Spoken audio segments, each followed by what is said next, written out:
Hello, and thanks for joining us today. I'm Andrew Dawson, the Director of News and Information Programming at Harvard Media. Welcome to our studio. Inside our studio today, we have a very special guest. She's the President and CEO of the Canadian National Railway.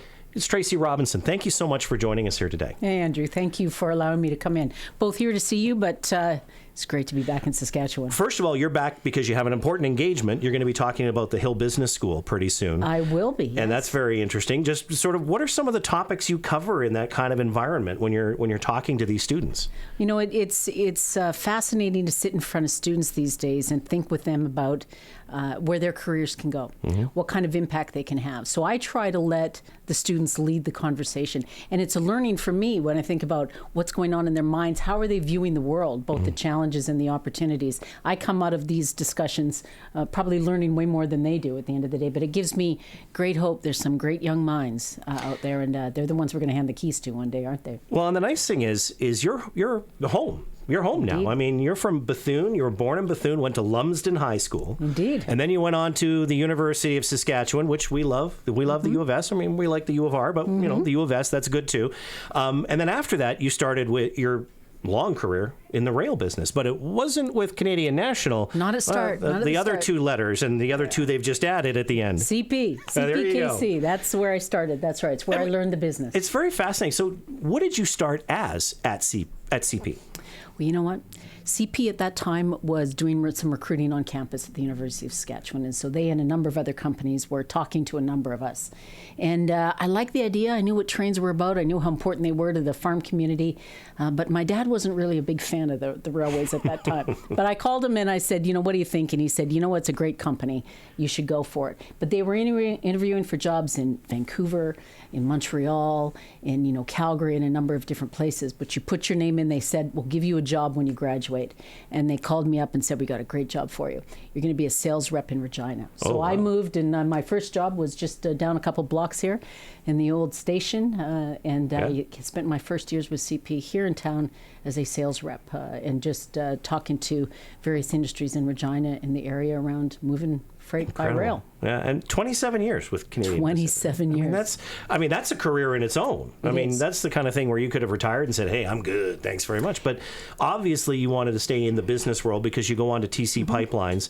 And that's an interesting kind of difference. But at their heart, they're really the same business. They're taking a commodity or a good from one place and delivering it to another, that's your bread and butter as well. So it must have been an easier transition. Yeah, it was enough that was similar that I could figure it out, and there was enough that was different that made it interesting. It's long linear infrastructure. Pipelines are just below the ground, a little less human intensive, move just one commodity where railroads move multiple commodities.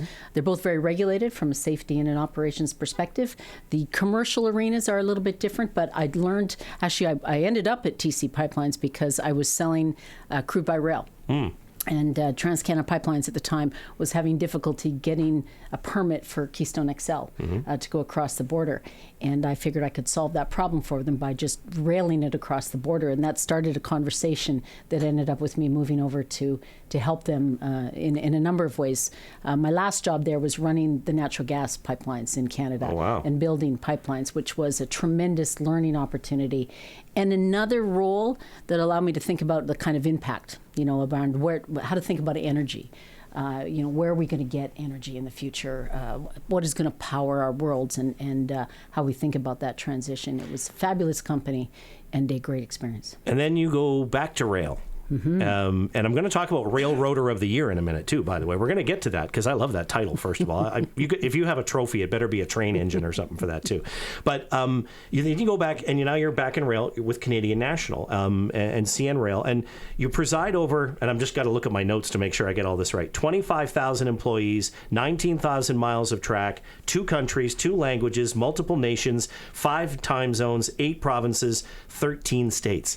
That's a lot of spaghetti on one fork. It is. It sounds complicated, doesn't it? But really, when you get down to it, you know what we do? We power the economy, right? That's what we think about when we get up every day, is that we need to make the goods move. We need to serve our customers and industries. We need to get the consumer goods in from out of country sometimes. We need to move the potash, the grain, the fertilizer, the automotive. Most of what we all do every day somehow involve goods that have moved by rail, whether you're a business or whether you're a consumer.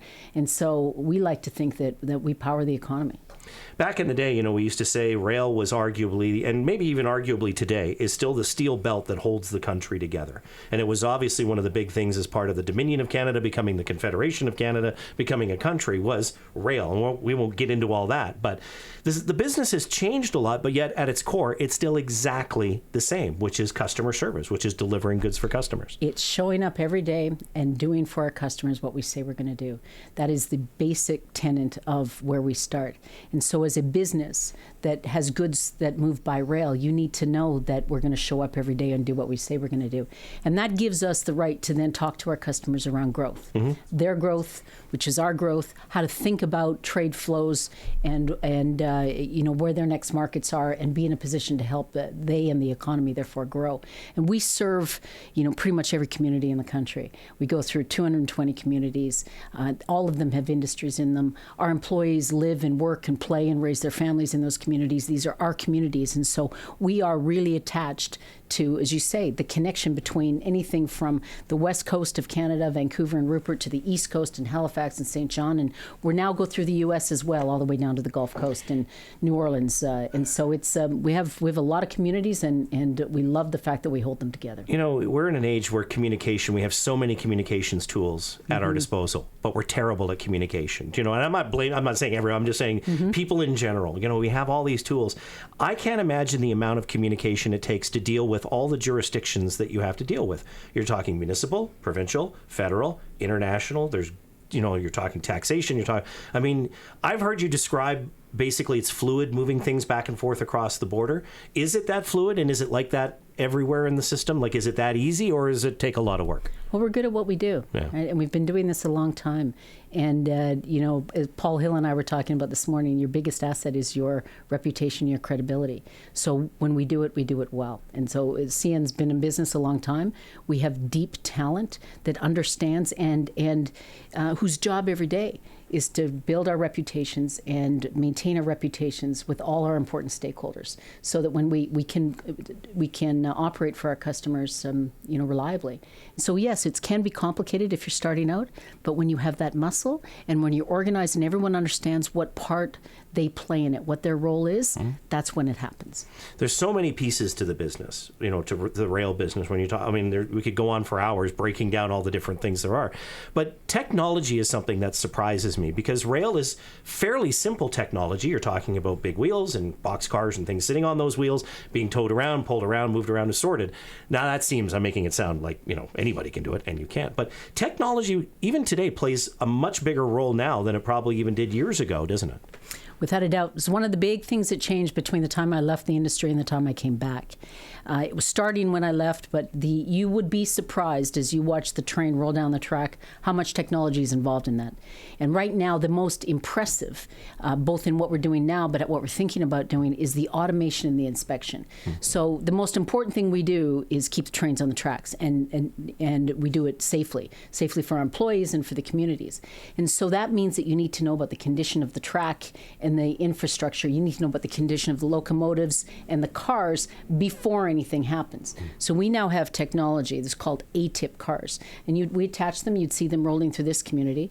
In normal trains, they go at track speed, and in there's all kinds of technology around laser, and LiDAR, and radar that can inspect at track speed the quality of the rail and the roadbed, the quality of all that infrastructure, so that we can see well before anything happens if there's flaws that are developing. Wow. We have wayside detection at regular intervals. Ours is on average about 17 miles apart, that can detect sound early on, that can detect heat, that may show bearings that are failing, that have visual, that can look for dragging equipment. So it's all about operating safely. And if you can operate safely, it also means that you're not disrupting the flow of goods. So it improves your consistency, your operational consistency. But the opportunity to take it to the next level so that we have zero incidents, zero impact, zero interruption in operations, that capability is out there. And it's pretty exciting technology. You don't see it very much. Yeah. But it's all out there. All behind the curtain. It's all kind of behind the thing. curtain. Yeah, but that's really fascinating. So before we let you go, we talked off the top why you're here. Part of the reasons why you're here is to address the Hill Business School, which is coming up, which is a great event. But you're back home. And I don't know how often you get to come back home. And I'm assuming you don't live here full time anymore. I'm assuming you live somewhere else. But what's it like? 27 years in the rail business before you even started with TC and CN. You know what I mean? Like, calling me old, Andrew. No, what I was actually going to say is experienced, and I think that's a much nicer way. That I take, or well seasoned. Why don't we go with that one? Because that's how I like being described my own self. But do you get a sense of how far you've traveled in your journey in just Lumsden and Bethune? Just that journey all the way back out to where you are at the top of 2 or 3 major companies. Yeah, I would say, would I have ever guessed this when I was going through school in Bethune or Lumsden or even in Saskatoon at the university? Not a hope. This was not something I expected. But I think it comes from a career and a life of just curiosity. Mm-hmm. I grow up in a farm community. You won't know the values of the farm communities around wanting to have impact, about that work ethic. And, you get up every day and want to figure out how to make it work better. And if you're in supply chain, if you're in a railroad, you're in the middle of everything. One day we're dealing with the grain industry. The next day you're talking to the forest products industry about what's going on in their markets, or the potash or the automotive. We're in the middle of every industry, and our job is to make it all work together and drive the economy. And so you get up every day excited about how you take that next step. And somehow the time has just disappeared. But I come home as much as I can. My family is all still here. My brother runs the farm just north of Bethune. My sister's in an office building just a couple blocks from here. My other sister is a police officer here in Regina. Wow. And I have another one that's in Calgary but grew up in media here in Saskatchewan over at CTV. So our roots here are really deep. And when I think about home, it's here that I think about. And it's a privilege to have come from here. Well, good luck with your talk tomorrow. I'm sure it's going to be good. I know I'm going to be there, but I know it's going to be good. We'll look forward to seeing you. But thanks for taking the time and dropping in today. We really appreciate it. Anytime, and it's an honor to meet you today. Thank you. Thank you.